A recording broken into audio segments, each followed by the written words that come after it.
आज हम जानेंगे पल्लव वंश के बारे में। पल्लव वंश ने 4वीं सदी से 9वीं सदी ईस्वी तक शासन किया था। ये दक्षिण भारत का एक राजवंश था। इसने लगभग 500 वर्षों तक तमिल और तेलुगु क्षेत्र में राज्य किया था। पल्लव वंश का संस्थापक और पहला शासक बप्पादेव था। पल्लव वंश का वास्तविक संस्थापक सिंह-विष्णु को माना जाता है। संस्कृत के महाकवि भारवी इसी के दरबार में थे। सिंह-विष्णु का उत्तराधिकारी था महेंद्र वर्मन प्रथम। इसी के समय पल्लवों और चालुक्यों का संघर्ष भी प्रारंभ हो जाता है। चालुक्य राजा पुलकेशन द्वितीय के साथ महेंद्र वर्मन प्रथम युद्ध में पराजित हो जाता है और इसके शासनकाल में ही संगीत शास्त्र आधारित ग्रंथ कुडमीमाली की भी रचना हुई थी। महेंद्र वर्मन का उत्तराधिकारी था नरसिंह वर्मन प्रथम, जिसने मामल और वातापी कोट की उपाधि को धारण किया था।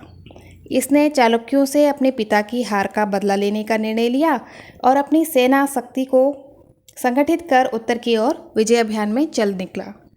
पुलकेशन द्वितीय के साथ इसने 3 बार युद्ध किए और तीनों युद्धों में इसने विजय को प्राप्त किया और उनकी राजधानी वातापी पर अधिकार कर लिया।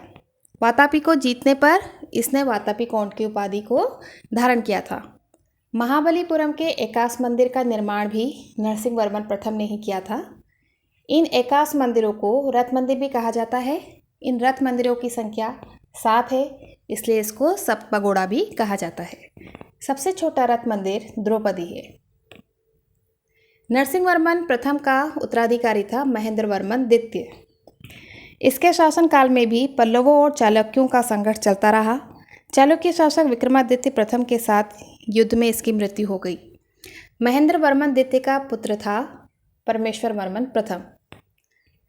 इसके समय में भी चालुक्य राजा विक्रमादित्य के साथ जितने भी युद्ध हुए वो बिना निष्कर्ष के ही समाप्त हो गए।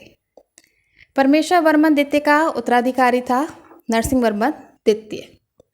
इसने कांची के प्रसिद्ध कैलाश मंदिर का निर्माण करवाया था, जिसका नाम है राजसिद्धेश्वर मंदिर, और तभी से द्रविड़ स्थापत्य कला की शुरुआत हुई थी।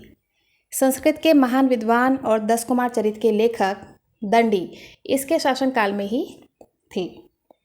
इसका शासनकाल शांतिपूर्ण रहा। इसने कला एवं साहित्य के क्षेत्र में महत्वपूर्ण योगदान दिया। नरसिंह वर्मन प्रथम का उत्तराधिकारी था परमेश्वर वर्मन द्वितीय। चालुक्य नरेश विक्रमादित्य द्वितीय ने परमेश्वर वर्मन द्वितीय पर आक्रमण किया और इसको युद्ध में पराजित करके इसकी हत्या कर दी। इसकी हत्या के बाद कोई भी योग्य शासक न होने के कारण चालुक्यों ने कांची पर अधिकार कर लिया। परमेश्वर वर्मन द्वितीय की मृत्यु के बाद राजसत्ता के लिए गृह युद्ध छिड़ गया। कोई भी योग्य उत्तराधिकारी न होने के कारण पल्लवों के सहयोगी भीम वंश के शासक नंदी वर्मन ने सत्ता को संभाला। परमेश्वर वर्मन द्वितीय के बाद नंदी वर्मन ने शासन किया। इसने चालुक्यों की अधीनता से कांची को मुक्त कराया था।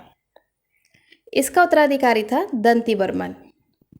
प्रसिद्ध दार्शनिक शंकराचार्य इसके समकालीन थे। इसका उत्तराधिकारी था नंदी वर्मन तृतीय। नंदी वर्मन तृतीय के समय तक पल्लवों की शक्ति बहुत ही क्षीण हो चुकी थी। नंदी वर्मन तृतीय का उत्तराधिकारी था नरपतंग वर्मन और नरपतंग वर्मन का उत्तराधिकारी था अपराजित वर्मन। ये एक कमजोर और अयोग्य शासक था। इस स्थिति का फायदा उठाकर चोल शासक आदित्य प्रथम ने अपराजित वर्मन पर आक्रमण कर दिया और इसको पराजित करके इसकी हत्या कर दी और पल्लव साम्राज्य को अपने चोल साम्राज्य में मिला लिया। Thank you.